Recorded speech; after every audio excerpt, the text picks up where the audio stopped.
আসসালামু আলাইকুম। আজকে সকাল সকাল উঠে একটুখানি অন্যরকম খেতে ইচ্ছা করায় আমি ভাবলাম একটুখানি ফুলকপি আর গাজর দিয়ে পরোটা বানালে কেমন হয়।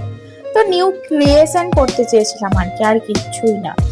তো এই যে দিয়ে দিলাম আটার মধ্যে একটুখানি নুন আর তেল দিয়ে ভালোভাবে আটাটাকে মেখে রেখে দিলাম।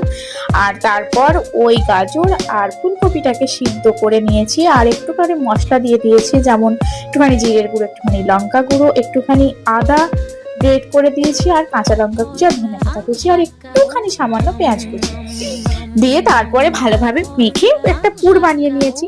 আর পুরটা যেই মাত্র করতে গেছি সেই আমার সমস্ত ঘেটে গেছে, একদম এত পাতলা হয়ে গেছে যে হচ্ছেই না, আটা পুরো একদম কাদা কাদা হয়ে যাচ্ছে। তাই এই যে কি আর করবো, সবকে চটকে একসাথে মেখে ফেলেছি। পরোটার নামে কি যে হচ্ছে আমি নিজেও জানি না। তো তারপরে এই যে মেখে বেড়ে নিয়েছি আটা দিয়ে, তারপর এই তেল দিয়ে রিফাইন অয়েল দিয়ে সেঁকে নিচ্ছি পরোটাটাকে। আর পরোটাটা সেঁকে নিয়েছি, এরপরে এটা তো খেতে গেলে ধনেপাতার চাটনিটা লাগবেই। তাই ধনেপাতা, কাঁচা লঙ্কা, আদা, একটু রসুন, একটু জিরের গুঁড়ো, একটু নুন দিয়ে চাটনিটা বানিয়ে নিলাম। আর ব্যাস।